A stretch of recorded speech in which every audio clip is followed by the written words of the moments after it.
ไว้อะไรถึงดวงวิญญาณสารังบุญสารัง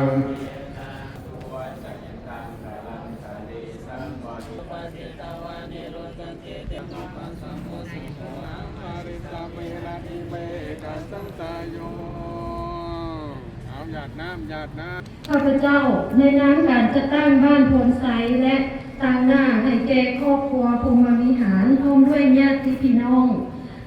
ขออ่านประวัติของเพิ่นทานคำใสพรหมวิหารเกิดเมื่อวันที่27 เดือน 7 1957ที่บ้านโพนไซเมืองไซเศรษฐานครหลวงเวียงจันทร์ซึ่งเป็นลูกของทานสีทองแดงพรหมวิหารและนางคำเพิดสุริยมาศซึ่งมีไอ้น้องรวมกัน10 คนทานคำใสพรหมวิหารการเคลื่อนไหวของเวียดงานดังนี้1970ได้เข้าโรงเรียนก่อสร้างสั้นการด้านวิชาเฉพาะหัวทางปี1973ได้เข้าเฮ็ดเวียกอยู่บริษัทน้ำประปาคนเข็งเป็นเวลา6 ปีในปี1979ได้สร้างครอบครัวกำนางบัวเกตธรรมวงศามีบุตรรวมกัน3 คนเป็นหญิง2 คน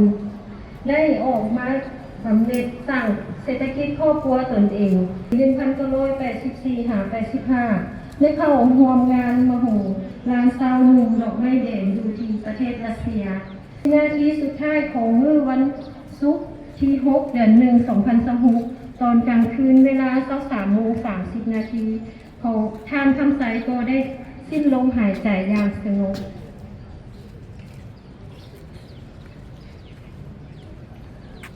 บรรดาแขกผู้มีเกียรติท่านหญิงและท่านชายที่หักแพงเพื่อเป็นการไว้อาลัยในการจากไปของท่านคำใสพรหมวิหารผลงานความงามความดีของผู้เกี่ยวที่มีนั้นพวกเขาในน้ำการจัดตั้งบ้านพลไซพร้อมด้วยครอบครัวพรหมวิหารลูกหลานและเพื่อนมิตรที่มาในงานทรงดวงวิญญาณของท่านคำใสพรหมวิหารไปสู่สุคติขอเชิญทานยืนขึ้นก้มหัวไว้อาลัยถึงดวงวิญญาณที่จงให้ไปถึงสุขด้วยเถิดขอเวลา3 วินาทีปฏิบัติพักขอบใจบรรดาทานในวันเสาร์ที่10 เดือน 1 ปี 2026เป็นมื้อห้ามหาข้าเกี่ยงใช้ยะทานอยู่เฮือนของพระเองวันอาทิตย์ที่11 2026เป็นมื้อใส่บาตรข้าเกี่ยงสังฆทานพระ9 องค์ขอขอบใจต่อไปที่ในแต่ละเนาะที่น่าจะพูดในครอบครัวกับทุกท่านเนาะในงานของแรกอย่างนี้คุณเด้อที่งานของแรกเข้ามาผู้บ่าวตอนนี้ตั้งแต่เด้อพร้อมกันรอบในวันเป็นการหาทางอะไรรวมกันนะโม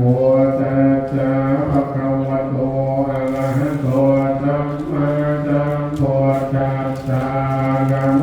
ตัสสะมาสัมพุทธัสสะลังอุปนังโหติโสมนัสสะสังฆตังญาณสัมปยุตตังลูกปารมนังวาสัพพารมนังวาคันธารมลาสารมนังวาโอกัปปามะเถตุตายังยัสมะภะโวนังมารุตังทุขังมาตาสุทิยสุปริมังกายังกัปปะตานา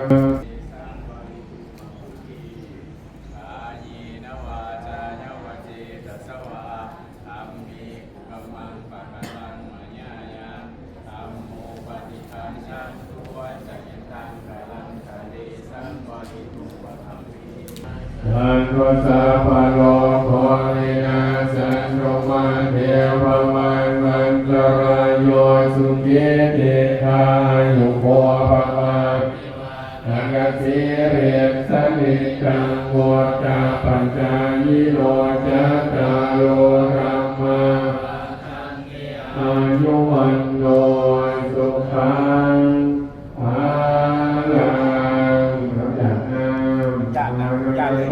จับไปนอกรถก็ได้จับไปนอกรถ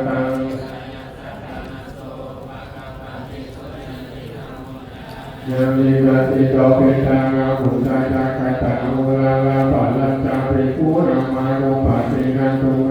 ปุญญังปัจจุตังนาปัสสติเมตตาการุณาโมทิตาอุเบกขาสัพเพสัตตาสัพเพสัตตาพยาปัสสังตุสัพเพสัตตาวิกาวตุสัพเพสัตตาสุขิยัตตาปะยาลักตุสุขิสุขีต่อไปจะเรียนมาเป็นพิธีอ่านผ่านของสกุลตอนอ่านนกเนาะขอเชิญสารวัตรต่อไปย้ายที่จะต่อที่จะผ่านไปต่อมาทุกเดือนน้ำยาก็ได้มีปีใหญ่ลงเลยเด้อตัวสีวิชัยนางเพียงแสวงนางสีประภัยทางคำเสริมสุริยมาทางนางคำสีสุริยมาทางคำชุกสุริยมาทางคำสวรรค์สุริยมาทางคำแสวงสุริยมาทางนางจันทไลไสยจักรทางนางคำแสงครอบครัวหน้าดอกจันทางนางคำประสุนอันนี้ได้ชื่อกันต่อไปนี้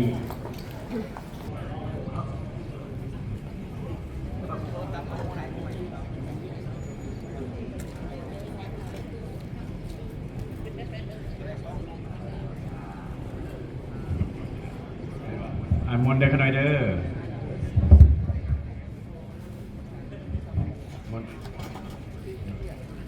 มนต์วัดกดไซกับมนต์วันทักคุณเลยได้ขนาดเด้อผ้าไก่ของวัดทัดคุณหัน2 ไก่กับต้นเงินต้นหนึ่งเอาต้นใหญ่เลยเด้อของวัดทัดคุณไปเด้อ2 วันเลยเด้อทั้งวัดทัดคุณทั้งวัดโพธิ์ไซได้ขนาด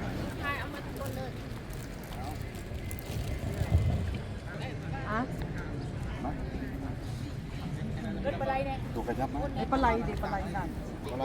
อ๋อได้เลยนั่งเลยนี่พอแล้ว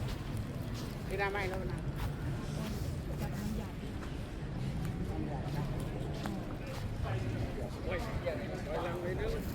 ตอนนี้ก็ได้ไอ้จัวมีมุมอยู่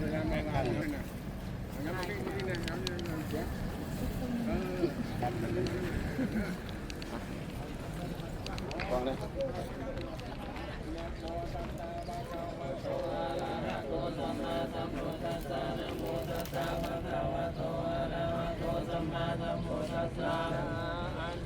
วัจสังฆาราอุปาทวายะธรรมิโนปัสสิตาวานิโรสันติเตสังอุปัสสโมทุโก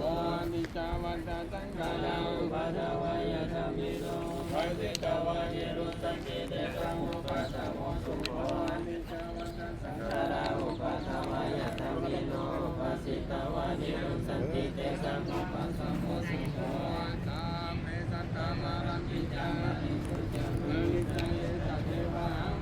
สัมเมระอิเมกัสสังตายโย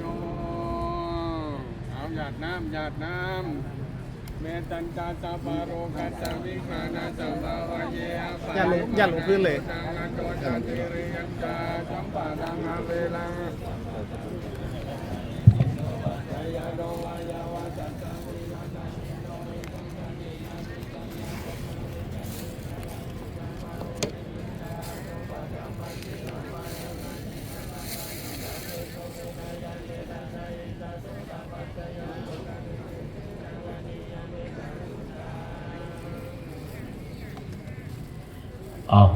ขอเห็นเสือน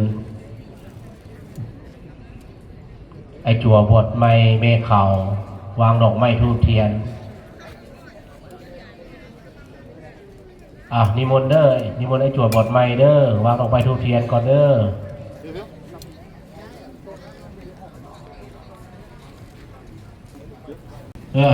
วัดทัดคุณไว้หันก็ได้เขาหน่อยจะได้เขาหน่อยเอาขึ้นไปขอเชิญแขกผู้มีเกียรติทั้งหลายวางดอกไม้ทูบเทียนเลยขอเห็นเชิญเลยแม่ข่าวนั่งไปยืนทับแขกเด้อแม่ข่าวเด้อรถท่านใดไปส่งผู้บาทเตรียมเลยเด้อ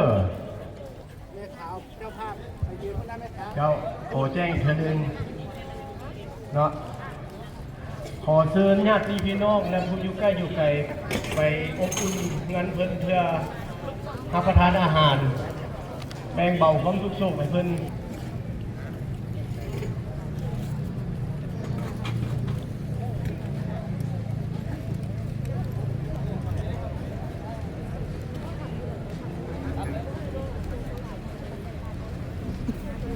กาดเนาะเงินออกตนญาติโยมแพปัจจุปัจจัยปอนใส่บาทได้รวมยอดทั้งหมดในเงิน 460,000 กีบ 460,000 กีบขออนุโมทนานำเด้อสาธุสาธุสาธุ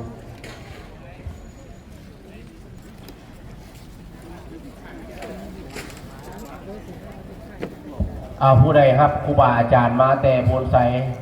เพิ่นถ่ายอยู่บนทาง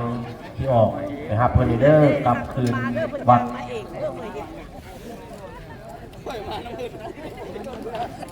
ผู้ใดครับรถอาจารย์ใหญ่วัดโพนไซมากันไปส่งเพิ่นเด้อ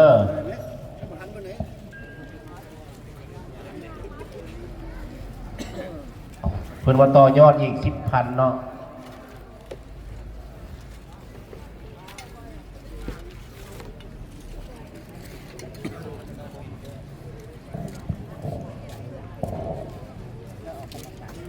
เป็น470,000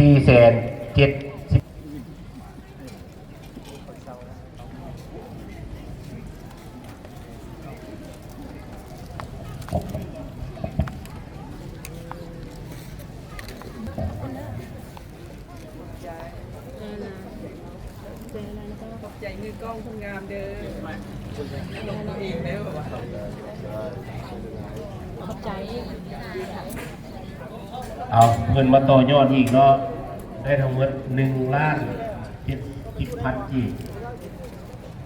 เงินมาต่ออีก600,000 เนาะเป็น1,00,000,000รวมทั้งหมดได้1,90,000 กีบค่าน้ำค่าไฟวัดเนาะ ใจอะไรป้าใจอะไรใจสตุ้ยใจ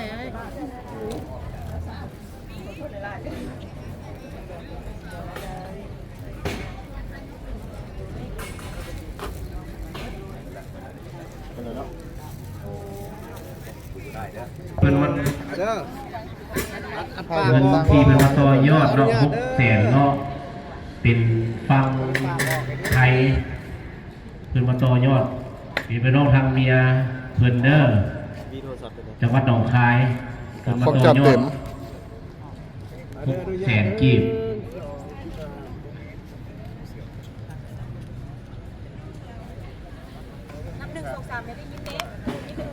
เด้อแป๊บเด้อแป๊บเด้อ2 3เลือกเอาเด้อเลือกเอาทายลายทาเด้อ1 2 3 1 2 3งามปันวันเดียวเดินจีน่าเพลงแห้งเด้อเบิ่งกอกนี่เด้อเบิ่งทางนี้เด้อน้าเพลงแห้งเด้อเบิ่งเบิ่งกองพี่เด้อลูกหลานเด้ออนุญาตเด้อเด้อต่อยอดอีกค่าน้ำค่าไฟโดยวัดเนาะรวมทั้งหมด1,00,000